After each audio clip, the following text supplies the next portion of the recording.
The cameras flash, blinding. The world stops. Hmm. You see the unprecedented fame, the record-breaking tours, and this flawless narrative. The superstar who won back her Masters, who found love with the biggest name in football. Everything on the surface is perfect. Everything is planned. But underneath that flawless, controlled veneer, there's a whisper. A whisper that's grown into a roar across the internet. And it's the accusation that this perfection isn't just shrewd business, but a ruthless, hyper-capitalist strategy. A story of financial exploitation and engineered chaos. It's the headline that defines this entire moment. Taylor Swift's $1 billion album scam. Welcome to StarScope Report, where Jordan and Jamie uncover the stories shaping Hollywood, music, and pop culture. Join us as we dive deep into the stories behind the fame. From red carpet surprises to social media controversies, we've got you covered. Our mission today is laser-focused. We're cutting through all the spin around the latest era of Taylor Swift. Specifically, the intense controversy surrounding her album, The Life of a Showgirl, or TLOAS. We have to figure out the core of this backlash. Is it genuine artistic criticism, rooted in real concerns? Or is something much more sophisticated, maybe even sinister, driving this conversation? Okay, let's unpack this, starting with the immediate visceral flashpoint. The money. The money.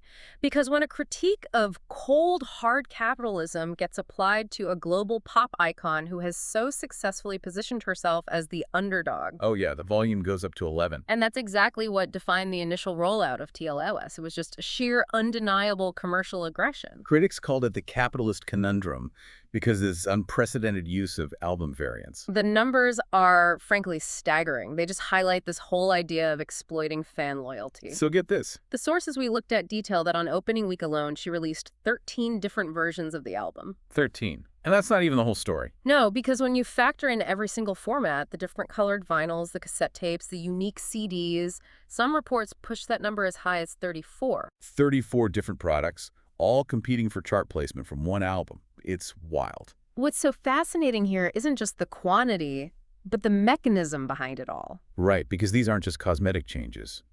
These versions are often almost identical. Except for tiny differences, like a different album cover, maybe an acoustic version of a track, or, and this is the critical part, The one new bonus song. that bonus song is the linchpin.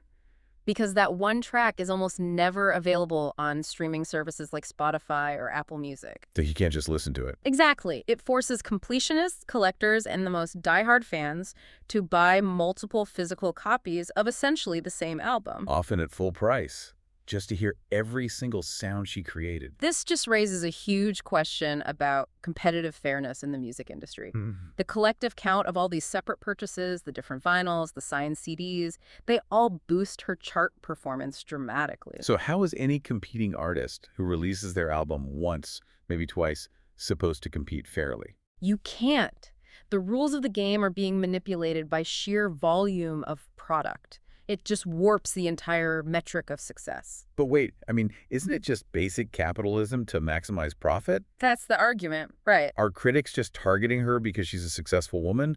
Or is there a genuine line that's been crossed here? It's the volume combined with the narrative. That's the key. It's the tone-deaf nature of this hyper-capitalist greed, especially given her billionaire status. And it connects directly to her history. A history where she spent a decade cultivating a narrative of fighting the corporate machine, of controlling her own story. Remember the supplementary magazines she sold during the Reputation era? Just to sarcastically mock the gossip press. And that history creates this very pointed area of hypocrisy, especially when we look at the Eras tour. Okay, so she regained control of her master recordings, which is a huge win for artists everywhere. And she stated she was able to do this using the revenue from the Eras tour. But the critique wasn't the win. It was the optics of the funding. Exactly. The fan backlash found this statement deeply disingenuous. It had this real let-them-eat-cake vibe. Because she did not curb scalper tickets or turn off dynamic pricing during that exact same tour. There were documented cases of fans having to take out loans or, yes, literally selling personal property like their cars just to afford tickets. So the disconnect is just profound. She's positioning herself as fighting corporate injustice to regain her art. But at the same time, she's maximizing profit off the backs of those same loyal fans who are selling assets to support her. She prioritized the revenue needed to buy back the masters over accessibility for the very audience who made that revenue possible. That money angle, that capitalist critique is one thing. But here's where the narrative truly began to fracture. This is when the sound of the cash register gave way to the sound of critics sharpening their knives over the art itself. Suddenly, she was being accused of being mean-spirited and politically clumsy, and that led to a fundamental breakdown in her public persona. And that brings us right into the lyrical controversies.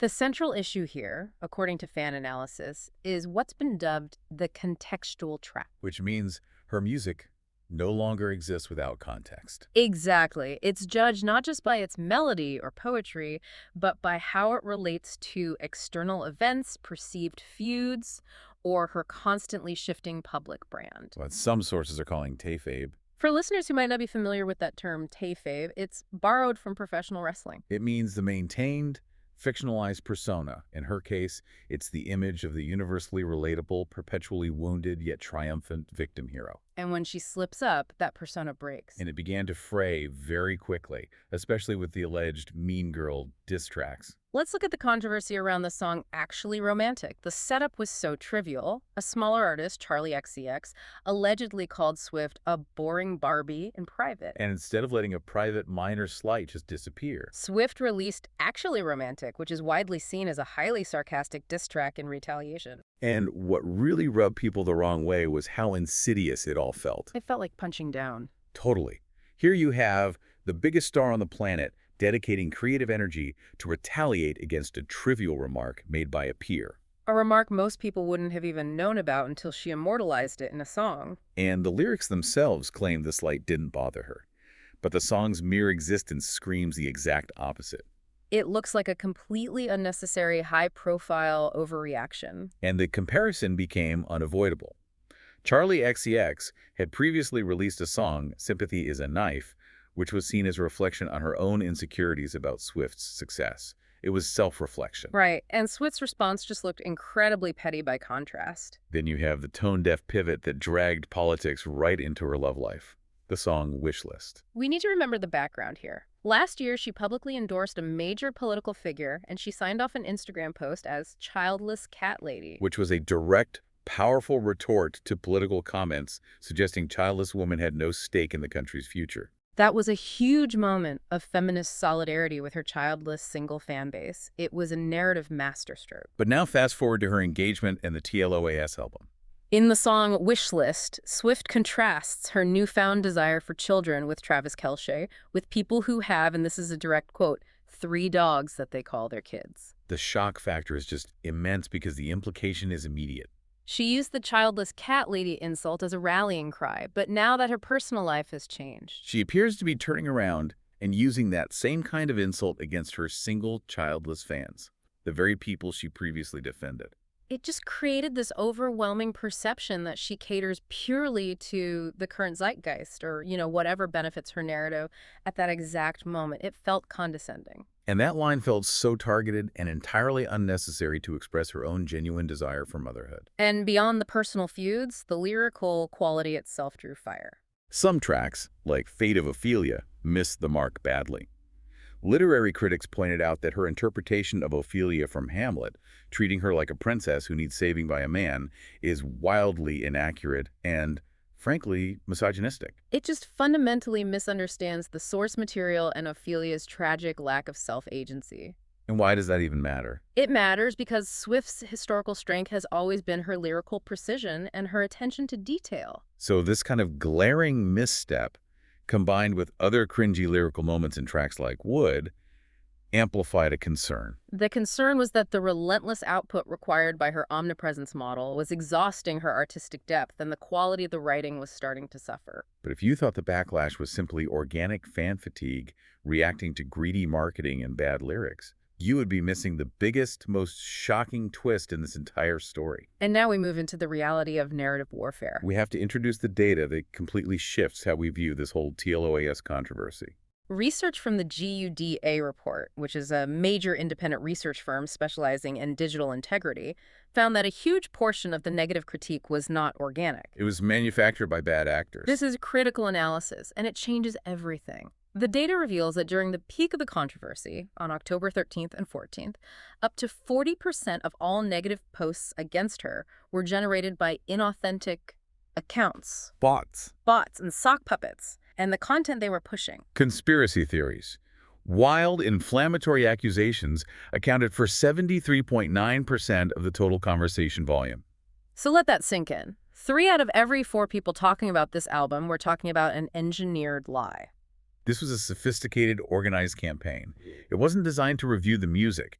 It was designed to contaminate the real discourse and damage her reputation beyond repair. And you have to look at the tactics. They were designed for maximum moral reputational damage. Right, they planted allegations of racism related to lyrics like Onyx Knight or Savage. And even worse, they targeted her for extremism, specifically comparing a lightning bolt charm on her tour merchandise to the SS symbol. This is a strategy of planting strategically seeded falsehoods that force the celebrity to retreat under a moral cloud, making them too toxic for sponsors or the public. The goal wasn't to argue about music taste. The goal was organized digital sabotage. And if you're loving these deep dives into how Hollywood drama is engineered behind the scenes, make sure you're subscribed. You won't want to miss our next look behind the curtain. So given this level of sophisticated, organized sabotage, Taylor Swift's public posture shifted from quiet defense to open defiance.